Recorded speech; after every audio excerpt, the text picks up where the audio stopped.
dengan dalih bahwa keduanya ya pernah dibubarkan oleh rezim Jokowi. Dan ini membuat kita umat Islam menjadi berpikir dua kali untuk mendukung Anies Baswedan sebagai pasangan calon presiden. Ada kekhawatiran kalau nantinya Anies Rashid Baswedan menjadi presiden, kebijakannya juga tidak jauh beda dengan rezim Jokowi, dan bahwa pada saat pemilihan gubernur DKI Jakarta yang kemudian memenangkan saudara Anies Rashid Baswedan sebagai gubernur saat itu juga tidak lepas dari peran dan kedudukan dari HTI maupun FPI yang saat itu dianggap ya, punya peran sentral dalam memenangkan Anies Baswedan. Gitu.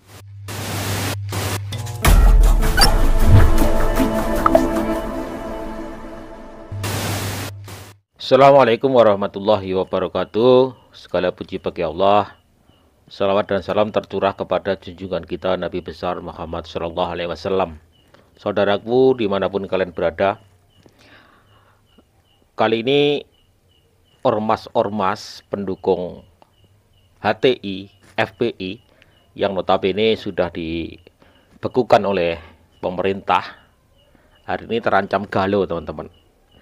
Karena pernyataan dari Gus Coy yang mengatakan bahwa akan tetap mengikuti pemerintah yang sekarang, di mana HTI, FPI akan tetap dibubarkan. Di sisi lain, ya, orang-orang HTI dan FPI hari ini menggantungkan harapan kepada Anies Baswedan ketika menjadi presiden nantinya akan kembali dimunculkan kembali. Itu harapan dari orang-orang HTI, FPI sekarang. Dan dengan pernyataan Gus Coy ini, ya, para pendukung HTI, FPI itu galau, teman-teman. Ya, bahkan mereka mengatakan bahwa andil mereka cukup luar biasa dengan terpilihnya Anies menjadi gubernur DKI Jakarta beberapa tahun yang lalu. Jadi mereka menganggap bahwa Anies lah harapan mereka untuk kembali memunculkan HTI dan FPI. Namun nyatanya Gus Coy mengatakan hal demikian. Lalu bagaimana pandangan dari orang-orang yang mendukung FPI dan HTI? Di antaranya ada Ahmad Husnuddin juga, teman-teman. Oke, mari kita lihat sama-sama. Bismillahirrahmanirrahim. Assalamualaikum warahmatullahi wabarakatuh. Waalaikumsalam warahmatullahi wabarakatuh. Alhamdulillah wassalatu wassalamu ala Rasulillah sallallahu alaihi wasallam. Alhamdulillah, syukurillah, pada malam hari ini kita berjumpa kembali para netizen wan dan netizen wati di forum diskusi publik malam hari ini di tengah guyuran hujan yang mudah-mudahan barokah insyaallah. Pada malam hari ini kita akan berdiskusi ya, yang masih kaitannya dengan suhu politik di Indonesia yang memang lagi terus menghangat di tengah tahun politik menuju 2024 ya. Jadi kita mengambil tema pada malam hari ini adalah siapapun pemenang Pilpres 2024 ya, HTI dan FPI punya hak konstitusional untuk berdakwah. Kenapa kami mengambil tema ini? Karena lagi-lagi ya ada pernyataan dari tokoh politik di Indonesia dan lagi-lagi dari partai yang sama dengan sebelumnya. Kalau sebelumnya ada Hermawi Taslim ya dari Nasdem yang kemudian menyatakan ya akan melanjutkan ya upaya larangan ya terhadap organisasi-organisasi yang dianggap, dan ini juga di sebelumnya sudah disampaikan secara tegas bahwa ini halusinasi saja gitu, tanpa dasar, tanpa data, tanpa fakta yang hukum juga ya, yang menyatakan bahwa khususnya HTI dan FPI terlarang gitu ya. Dan ini lagi-lagi ada politisi Nasdem yang kemudian mengungkapkan ya dari Julpan Lindan ya, yang menyatakan bahwa dua organisasi tersebut akan menjadi buah si malakama lagi ya bagi Anies Baswedan ketika nanti jadi presiden ya. Lagi-lagi ini halusinasi juga ya, bahwa dia sudah menganggap akan ada tuntutan besar ya dari dua organisasi untuk kemudian dipulihkan ya. Kalau dipulihkan berarti kan sebelumnya sakit atau sebelumnya salah gitu ya. Sementara lagi-lagi nanti diungkap oleh para narasumber kita bagaimana sesungguhnya fakta yang terjadi ya terkait dengan fenomena ini ya. Berarti lagi-lagi FPI dan HTI dibahas terus ini. Apakah mereka ini ketakutan ya? Artinya ini dua apa ya kalau disebut makhluk ini seksi. Ya, bukan ketakutan ya. Gitu, masyarakat Indonesia, pemerintah nggak ketakutan. Kenapa ketakutan? Ya kan, kalau hanya menjurus pada organisasi dakwah, ada NU, ada Muhammadiyah, ada Persis, nggak ada HTI, nggak ada FPI juga nggak masalah. Kenapa ketakutan? Ya ini memang mungkin dijadikan ajang politik. Ya, mereka menganggap bahwa umat Islam ini suara umat Islam. Umat Islam yang mana, ya kan? Oke, kita lanjut. gitu ya, dibahas terus gitu ya. Dianggap kita ini dianggap utopis ya, bermimpi, tapi kemudian masih terus mereka merasa dihantui dengan kegiatan-kegiatan mungkin atau dengan apa yang dilakukan oleh para aktivis yang kemudian menyerukan ya kepada Islam, kepada dakwah gitu. Baik, untuk menghemat waktu ya, di forum ini kita akan bahas sesungguhnya bagaimana nanti pandangan hukum, pandangan para ustadz, para kiai terkait dengan fenomena kaum muslimin di negeri ini gitu ya. Kemudian ditakut-takuti dengan tuduhan-tuduhan radikal ya, tuduhan-tuduhan terlarang dan seterusnya. Baik, untuk kesempatan pertama di tengah-tengah kita akan disampaikan pertama dari nanti Ustadz Ahmad Zainuddin ya, yang akan menyampaikan tentang kedudukan ya HTI dan FPI secara hukum, karena kebetulan beliau juga lawyer dari organisasi ini ketika di hadapan hukum. Kemudian nanti yang kedua ada Ustadz Irwan Saifullah ya, kemudian yang berikutnya ada Ustadz Kiai Haji Ahmad Zainuddin, dan insya Allah nanti akan ada Ustadz Salman yang akan menyampaikan terkait dengan tema-tema yang insya Allah hangat untuk kita bicarakan pada malam hari ini. Baik, untuk berikutnya kita dengarkan, kita simak ya, dari Bung Ahmad Zainuddin, Sarjana Hukum. Kami persilakan. Ya, kita tahu teman-teman, Ahmad Zainuddin ini orang yang sangat konsisten ya, dengan pemikiran khilafahnya, orasinya di mana-mana selalu saja khilafah dan lain sebagainya. Makanya dia sangat getol. Apabila Anies terpilih nantinya, maka diharapkan beban ada di pundak Anies bahwa HTI itu harus hidup kembali. Ya. Bismillahirrahmanirrahim. Assalamualaikum warahmatullahi wabarakatuh. Waalaikumsalam warahmatullahi wabarakatuh. Alhamdulillahi rabbil alamin. Hamdan katsiran kama amara ahmaduhu wa ashkuruhu wa astaghfiruhu. Asyhadu an la ilaha illallah wallahu la syarika lah wa asyhadu anna Muhammadan abduhu wa rasuluh. Allahumma shalli ala Muhammad wa ala Muhammad. Allahumma shalli alaihi.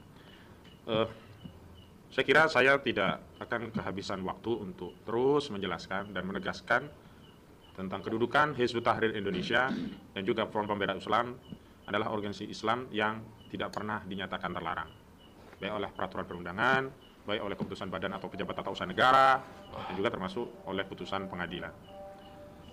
Karena itu saya lagi-lagi sangat menyayangkan statement dari politisi Nasdem, Zulfan Lindan, dan bahkan juga Gus Coy ya, DPP dari Partai Nasdem, Gus Coy atau Effendi Khairi, yang lagi-lagi seolah-olah ingin menegaskan komitmen Partai Nasdem untuk tetap mengokohkan kezaliman terhadap Hizbut Tahrir Indonesia dan Front Pembela Islam, dengan dalih bahwa keduanya ya pernah dibubarkan oleh rezim Jokowi. Dan itu pula yang sebenarnya sebelumnya sudah berulang kali saya sampaikan. Ini membuat kita umat Islam menjadi berpikir dua kali untuk mendukung Anies Baswedan. berpikir dua kali untuk mendukung Anies atau capres begitu ya, bukan pasangan atau capres begitu. Bakal calon sih, belum capres juga. Yang sebenarnya ya kita harus akui secara objektif lebih dekat dengan komponen umat Islam ketimbang nama-nama capres lainnya. Namun lagi-lagi juga saya ingin ingatkan bahwa statement dari Nasdem ini, baik yang disampaikan oleh Zulfan Lindan maupun Effendi Khairi, justru membentuk jarak antara Anies dengan umat Islam. Kalau sebelumnya umat Islam dengan Anies itu mulai mendekat dan saling bisa memahami apa yang menjadi aspirasi masing-masing, tetapi dengan statement dari Effendi Khairi dan Zulfan Lindan dari Partai Nasdem ini justru membuat kita umat Islam membuat jarak.